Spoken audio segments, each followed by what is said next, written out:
The quote-unquote Red Death had long devastated the country. No pestilence had ever been so fatal or so hideous. Blood was its avatar and its seal, and the redness and the horror of blood. There were sharp pains and sudden dizziness, and then profuse bleeding at the pores with dissolution. The scarlet stains upon the body, and especially upon the face of the victim, were the pest ban which shut him out from the aid and from the sympathy of his fellow men. And the whole seizure, progress, and termination of the disease were the incidents of half an hour. But the Prince Prospero was happy and dauntless and sagacious. When his dominions were half depopulated, he summoned to his presence 1,000 hale and light-hearted friends from among the kings and dames, the knights in Daneswood's court. And with these retired to the deep seclusion of one of his castellated abbeys. This was an extensive and magnificent structure, the creation of the prince's own eccentric yet august taste. A strong and lofty wall girdled it in. This wall had gates of iron. The courtiers, having entered, brought furnaces and massy hammers and welded the bolts. They resolved to leave means neither of ingress or egress to the sudden impulses of despair or of frenzy from within. The abbey was amply provisioned, with such precautions as the courtiers might bid defiance to contagion.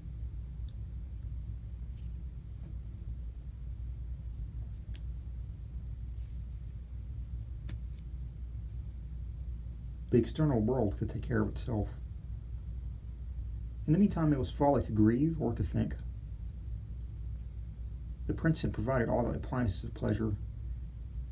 There were buffoons. There were improvisatory.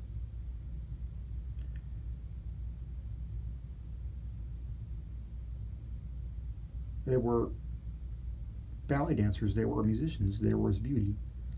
There was wine. All these in security were within, without the quote-unquote Red Death.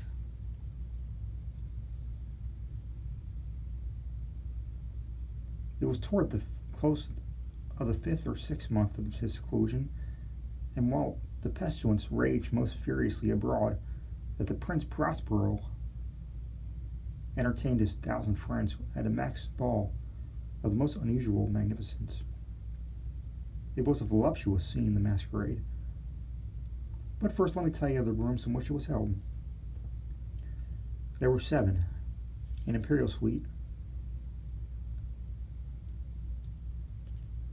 In many palaces, however, such suites form a long and straight vista, while the folding doors slide back nearly to the walls on either hand, so that the view of the whole extent is scarcely impeded. Here the case was very different, as might have been expected from the Duke's love of the bizarre. The apartments were so irregularly disposed that the vision embraced but little more than one at a time. There was a sharp turn in every 20 or 30 yards, and at each turn a novel effect.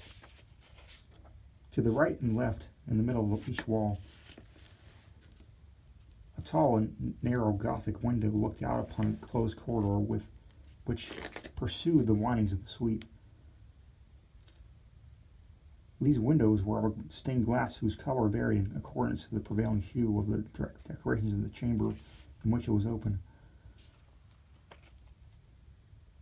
That at the eastern extremity was hung, for example, in blue, and vividly blue were its windows. The second chamber was purple in its ornaments and tapestries, and here the panes were purple. The third was green throughout, and so were the casements.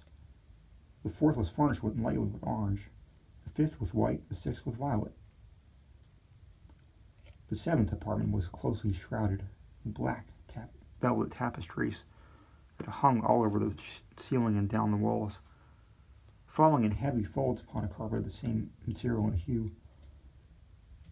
But in this chamber only, the color of the windows failed to correspond with the decorations. The panes here were scarlet, a deep blood color. Now, in no one of the 7 apartments were there any lamp or candelabrum, amid the profusion of golden ornaments that lay scattered to and fro or depended from the roof. There was no light of any kind emanating from lamp or candle within the suite of chambers. But in the corridors that followed the suite, there stood, opposite each window, a heavy tripod bearing a brazier of fire.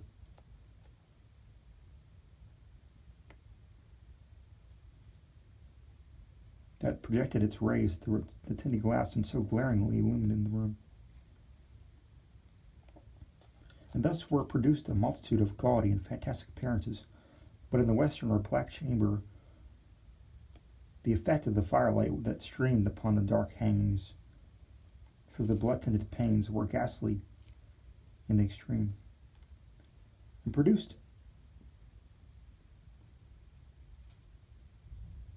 so wild a look upon the countenances of those that entered, that there were few of the company bold enough to set foot within its precincts at all.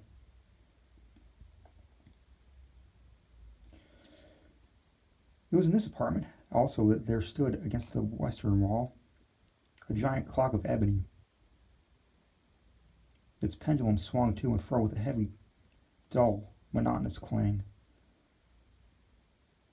And when the minute hand made the circuit of the face, and the hour was to be stricken, there came from the brazen lungs of the clock a sound which was clear and loud and deep and exceedingly musical, but of so peculiar a note and emphasis that at each lapse of an hour, the musicians of the orchestra were constrained to pause momentarily in their performance to hearken the sound. And thus the waltzers perforce ceased their evolutions, and there was a brief disconcert of the whole gay company. And while the chimes of the clock yet rang,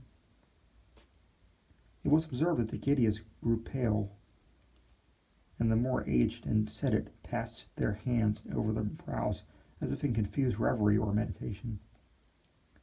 But when the echoes had fully ceased, a light laughter at once pervaded the assembly. The musicians looked at each other and smiled as if at their own nervousness and folly, and made whispering vows, each to the other, that the next chime of the clock should produce in them no similar emotion. And then, after the lapse of 60 minutes, which embraced 3,600 seconds in the time that flies, there came yet another chime of the clock, and there was the same disconcert and tremulousness and meditation as before. But in spite of these things, it was a gay and magnificent revel. The tastes of the Duke were peculiar. He had a fine eye for colors and effects. He disregarded the decor of mere fashion. His plans were bold and fiery.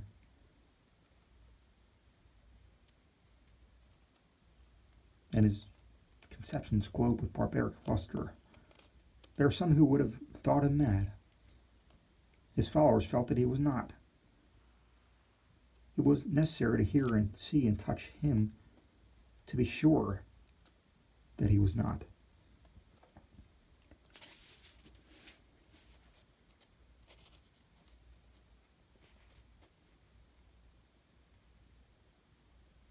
He had directed in great part the movable embellishments of the 7 chambers, Upon occasion of this great feat,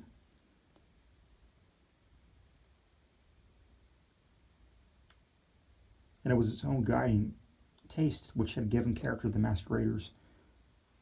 Be sure they were grotesque. There were much glare and glitter and piquancy and phantasm, much of what has been seen in Hernani.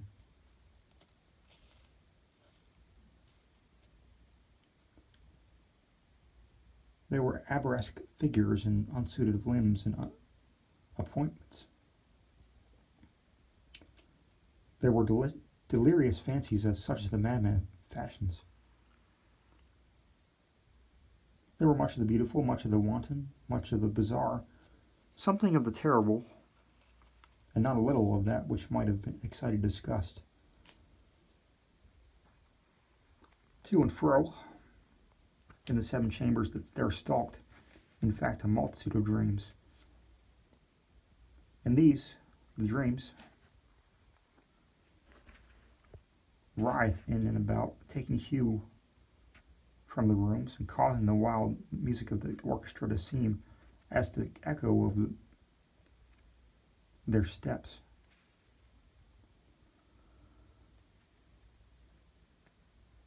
And anon there strikes the ebony clock which stands in the hall of the velvet.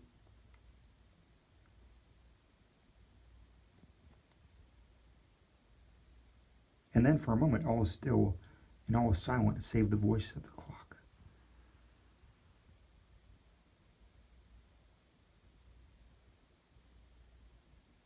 The dreams are stiff frozen as they stand, but the echoes of the chime die away. They have endured but an instant, and a light, half-subdued laughter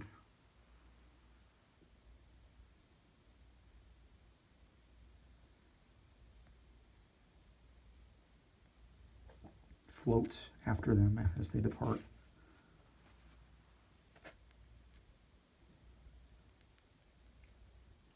And now again, and the music swells, and dreams live and writhe to and fro more merrily than ever, taking hue from the many tinted windows through which stream the rays from the tripods.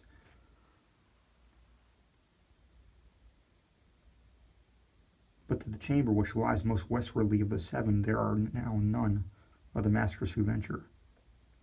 For the night is waning away, and there flows a ruddier light through the blood-colored panes, and the blackness of the sable drapery appalls. And to him whose foot falls upon the sable carpet, there comes from the near clock of ebony a muffled peal more solemnly emphatic than that which reaches their ears who indulge in the more remote gaieties of the other apartments. But these other apartments were densely crowded, and in them beat feverishly the heart of life. And the revel went whirlingly on, until at length there were commenced the sounding of midnight upon the clock.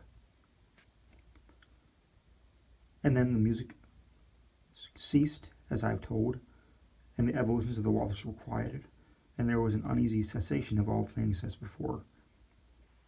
But now there were 12 strokes to be sounded by the bell of the clock, and thus it happened, perhaps,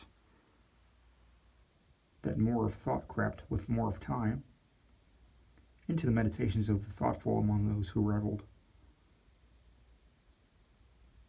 And thus it happened, perhaps, that before the last echoes of the last chime had utterly sunk into silence, there were many individuals in the crowd who had found leisure to become aware of the presence of a masked figure which had arrested the attention of no single individual before.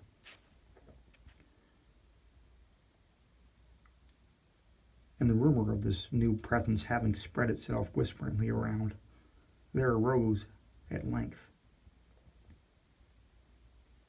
from the whole company a buzz, or a murmur, expressive of disapprobation and surprise, and then finally of terror, of horror, and of disgust.